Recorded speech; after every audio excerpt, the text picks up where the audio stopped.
The months of March and April traditionally see the start of the British golfing season, which is why all of us here at Golf Monthly chose this month to give away a free and exclusive golf instruction video. We want all our readers to get sound advice from this video and feel sure that with players such as Fred Couples, Davis Love and Gary Player involved, this is bound to be the case.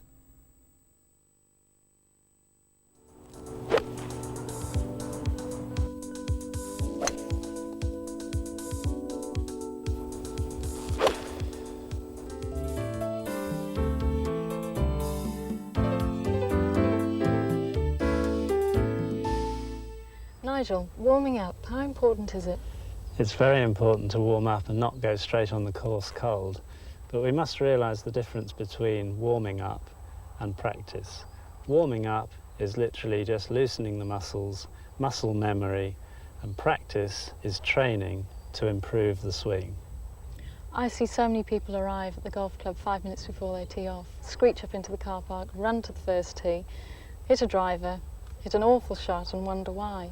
If they just took 20-30 minutes of practice, walked down to the practice ground, loosened up, hit a few shots, only 20 balls or so, then their golf would be much better. I always have a basic routine that I follow. I start off with stretching exercises, a little bit of footwork exercise, and then I'll start hitting balls. And I only start with a wedge, just hit a few little shots, loosen up, and then I'll move on to a full wedge, then onto the mid-irons, and then onto the driver. Never start with the driver, because it's the longest club and the widest swing, and also you could pull a couple of muscles. So always start with just a little half wedge. And I think it's a good idea to finish with the club that you're likely to use for your first shot on the course, don't you? Yes, I always hit a few drivers at the end, and then if I'm starting with a par 4, I'll hit some mid-irons. Say a 6-iron, if that's the club I expect to play. If I'm starting with a par 3, I'll hit a 4-iron or a 5-iron. Again, the club that I expect to hit off the first tee.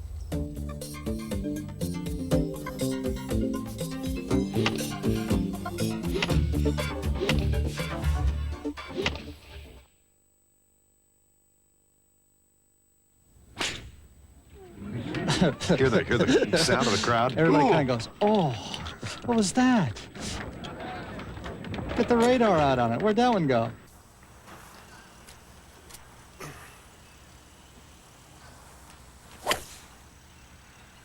Davis uses the conventional overlap grip, held mostly in the fingers. This helps set up a good posture position. Well balanced on the balls of the feet is the first consideration. A slight flex at the knees and a good bend from the hips allow for the proper arm hang. This posture position is the foundation for a good swing motion.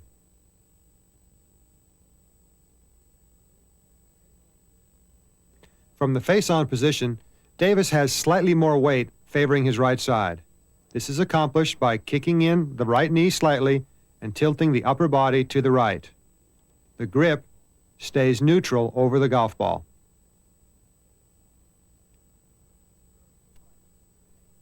There are two parts to good aim, the club face and the body lines. The club face should aim down your line of play, with your shoulders, hips, knees, and feet parallel to that line. Good ball position starts by making sure the ball is positioned slightly inside the left heel. If a vertical line is drawn upwards from there, it should come to the left side of your head. From this overhead view, you can see how Davis positions his head slightly behind the golf ball and maintains it there throughout his swing.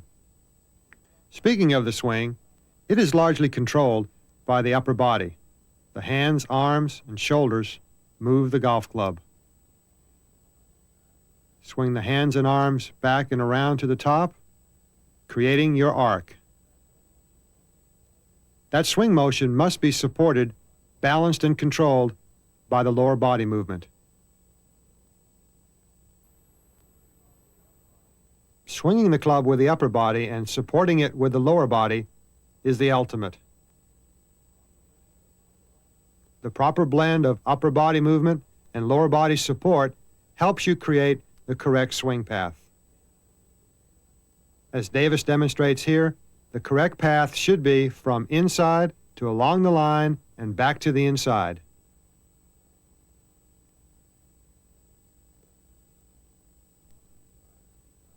The proper inside-to-inside swing path can be seen beautifully from this vantage point.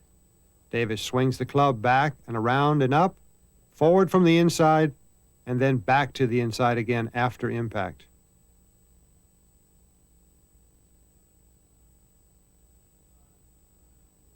Inside and around going back, inside and around going forward.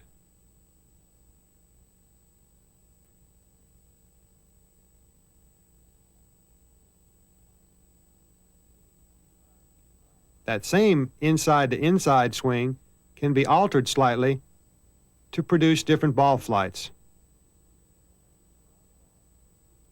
To draw the ball, simply set your feet and shoulders to the right, continue your swing path inside to inside, and draw the ball.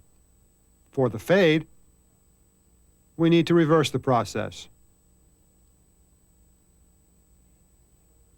Setting the feet and shoulders slightly left, still trying to swing inside to inside, and now producing a fade.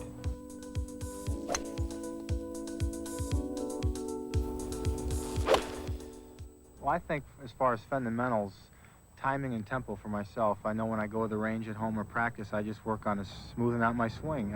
You play in wind and rain and the tough courses and tough shots, and your swing get out of whack. When I go home, I just work on timing and tempo. First, Fred's swing with a 7 and 5 iron from the front view. With both swings, the pace is similar. His head is stationary, one of the essentials of timing and tempo. This top view shows the path of the swing first with a wedge. The club swings back away from the ball, then up and into the top of the backswing. For all clubs, the downswings will be similar in shape. The club swings down, out, and forward to the low point or bottom of the swing. Then you'll see it come back up and in on the foreswing. Note the circular motion similar to the other clubs. For this motion, the body must pivot both on the backswing or downswing. The longer 3-wood will have a longer swing. In comparing the two swings of the 7 and the 5 iron, you can see the stationary head in both. Also notice the turn of the body. The shoulders turn 90 degrees on the backswing. A complete uncoiling of the hips, and Freddie will be facing the target. The shoulders will also turn completely facing left of the target.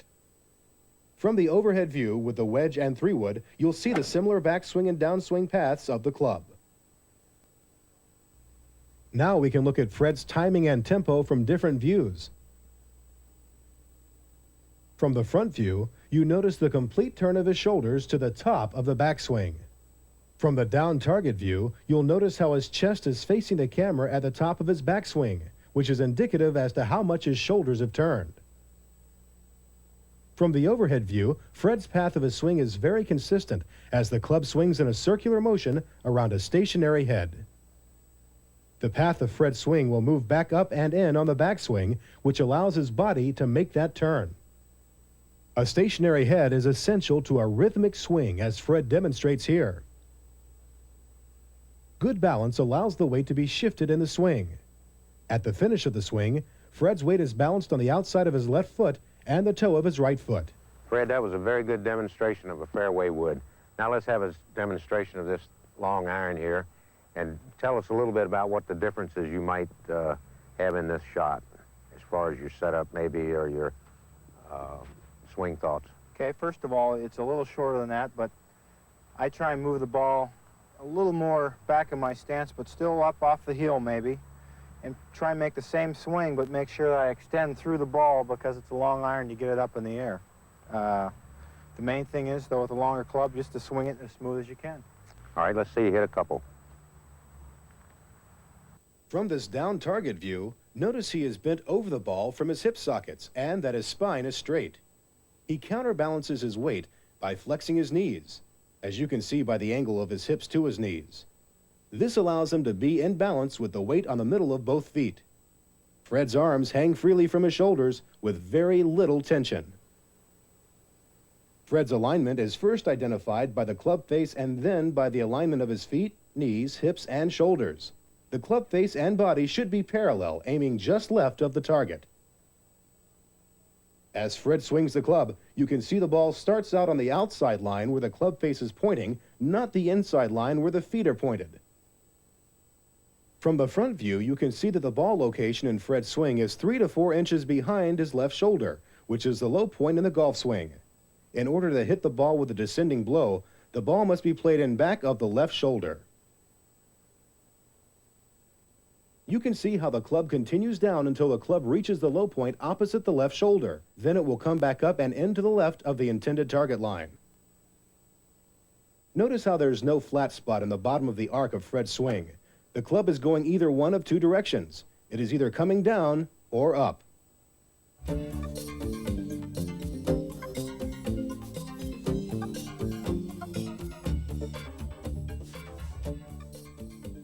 Well, I've hit my drive right down the middle, and I've now got to decide on my fairway shot. This can range from a 3-wood to a sand iron. If I have a look at this shot,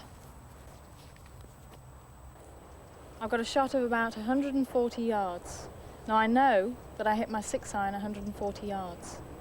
Each club has 4 degrees difference in loft and ½ an inch in length. So if I select my 6-iron,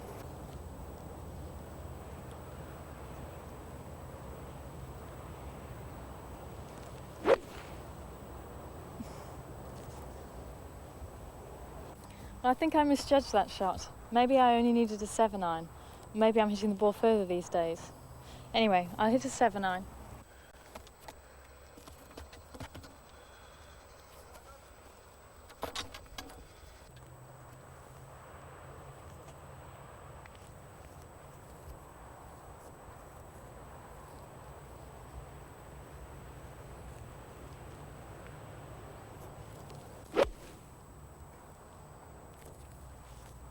That's better. I think I chose the right club there. Always remember, there are approximately 10 yards between each club. Once you work out how far you hit your 7-iron, then you can gauge your other clubs from there. I know that I hit my 9-iron 110 yards, my 8-iron 120, my 7-iron 130, and so on. It's quite simple, really. Always remember, there are approximately 10 yards between each club. I know that I hit my 9-iron 110 yards, my 8-iron 120, my 7-iron 130, and so on.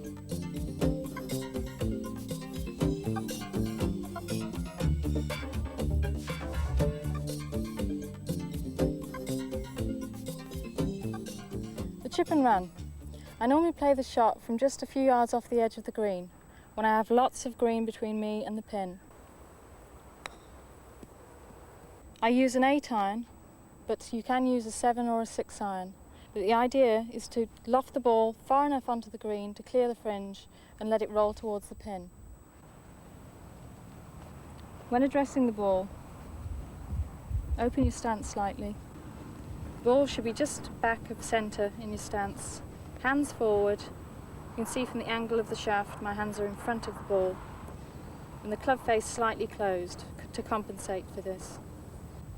When you swing back, try not to use your wrist too much. There's very little wrist break in this shot, and follow through the same distance as you swing back.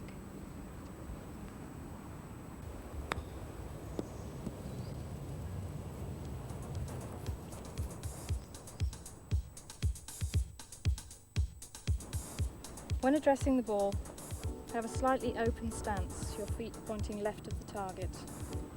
The ball should be just back of centre in your stance.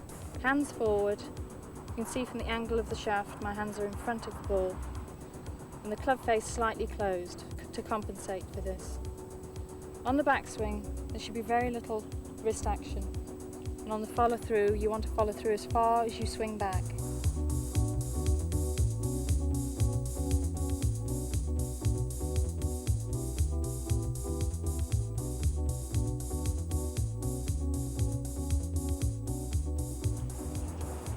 The high pitch.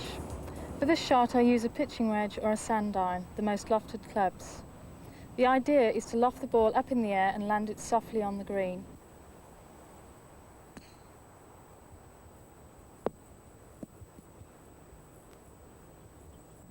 When I take my stance, I have a slightly open stance, slightly open club face. The ball should be just inside the left heel. When taking the club back, I have an early wrist break, and as I swing down, I hit down onto the ball and make sure that my hands and the club head move at the same speed.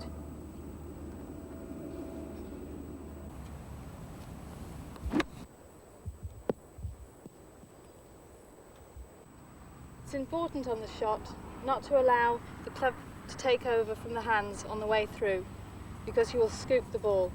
Let the loft on the club do the work. When addressing the ball, use a slightly open stance and open the club face slightly too. Address the ball just inside the left heel. On the backswing, I have quite an early wrist break, and as I swing down, I hit down onto the ball and make sure that my hands and the club head move at the same speed.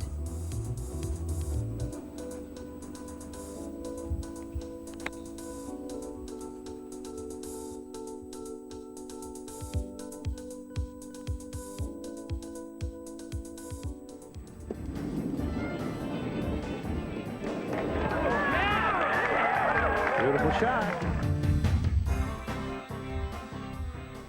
A bunker shot is my favorite shot for the simple reason that I spent a lot of time playing out of the bunkers.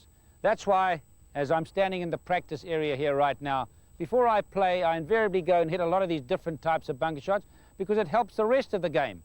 Why are you scared of a bunker?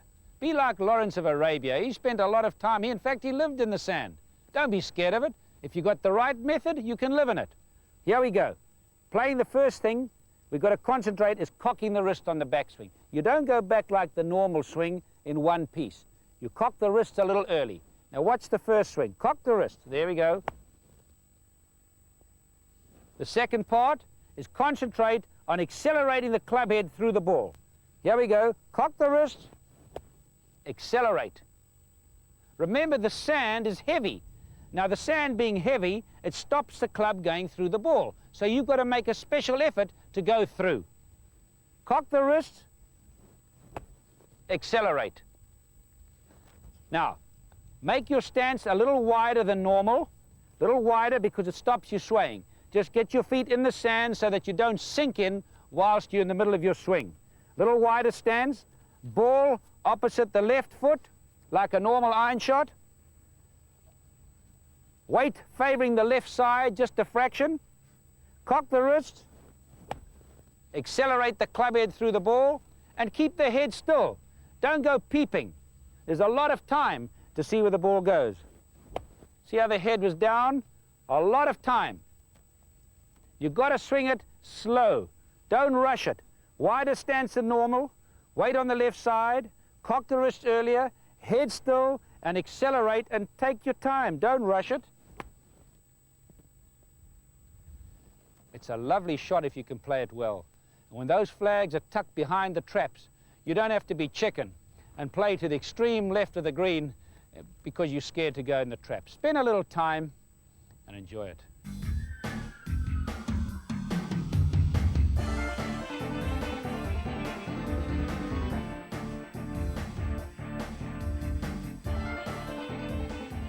If you've got a buried lie, which invariably happens, a buried ball, let's cover it up to quite an extent. Now, here's a time you don't worry about following through. Whereas the shot I just played prior to this one, I had the club face open. Now you keep the club face square. And all you do is put the ball in the center of your feet and hit down. And don't worry about following through. Hit down, and the ball will pop out with a lot of topspin. You can't get backspin from a buried lie. Once that ball is buried like that, you cannot get backspin.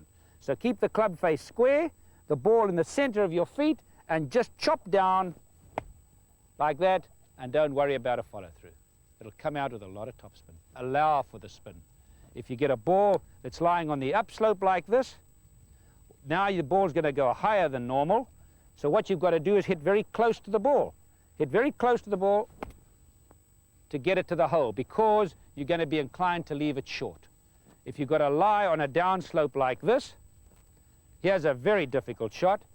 Now you've got to pick the club up very quickly, otherwise you're going to hit that bank going back. And the same thing applies. Pick it up very quickly and just hit down, accelerating through the ball. But you've got to practice to play it well.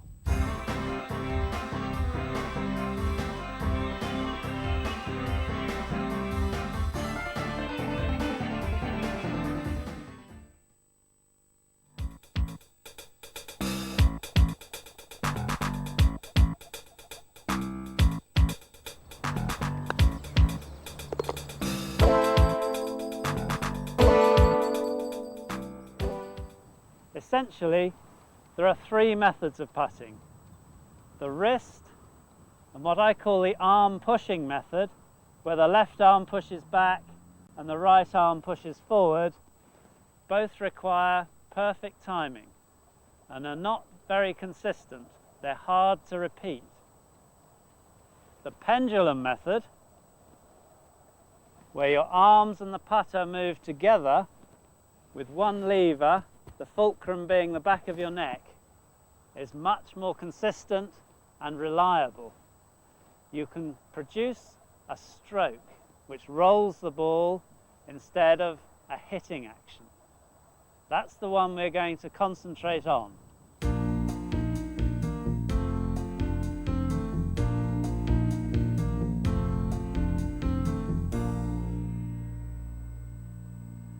So, I've shown you the three types of putting method.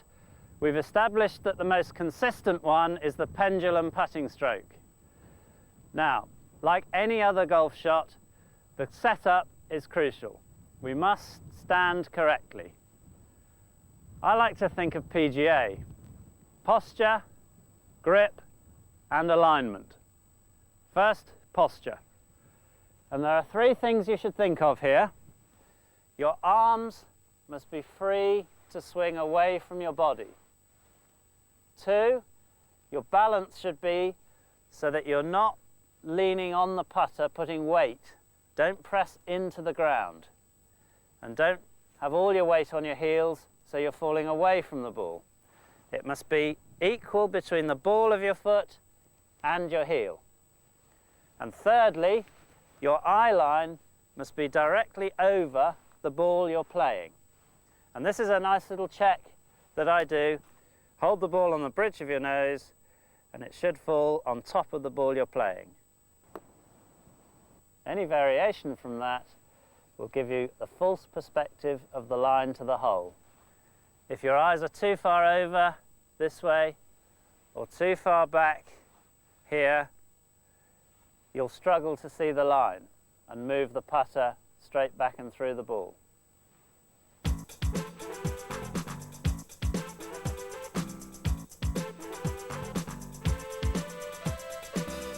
Most people take their glove off for putting because you don't need to hold the club tightly and it helps your feel. Now, positioning the putter grip in your hand is very important. You must make sure it goes diagonally in the palm of your hand, not the fingers as you do in full shots. There. Thumb pointing straight down the front of the grip on the flat. Bring your index finger away to point straight down. The right hand also in the palm, thumb pointing straight down so that your palms are facing each other and the palm of your trail hand towards the target. This index finger over the top of the fingers of your right hand is called the reverse overlap grip. It's very important to eliminate independent hand action. Your hands must be passive. In this method, you want no wristy hand action. The reason for doing these things in the grip is to produce your hands moving as one, not a wristy action. This is important for the pendulum action.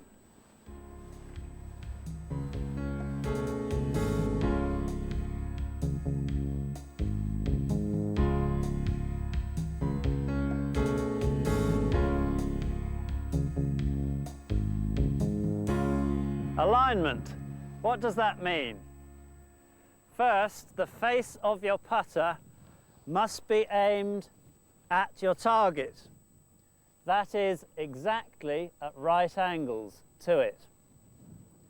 I like to choose a spot somewhere between the ball and the hole, a blade of grass, a mark on the green, something fairly close to the ball that you can actually be precise and aim that club face.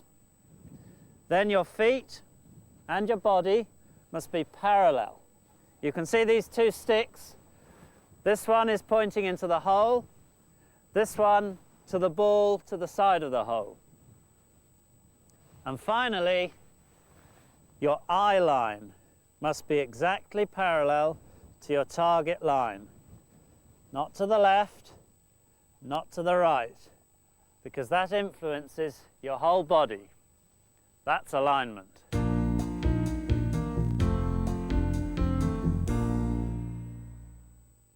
I hope that you've all enjoyed this instruction video and will find it useful in the months ahead. Let me finish by wishing all our readers a very successful 1999 season. Good golfing. Golf Monthly's exclusive new deal offers 20% discount off your subscription to Golf Monthly. Save £14.16 on a 2-year subscription and pay only £56.64 compared to a full price of £70.80. Or save £7.08 on a 1-year subscription and pay only £28.32 compared to a full price of £35.40. Take advantage of this exclusive offer by calling our credit card hotline. The lines are open 7 days a week, 9 AM to 9 PM UK time. This offer closes on the 30th of September 1999.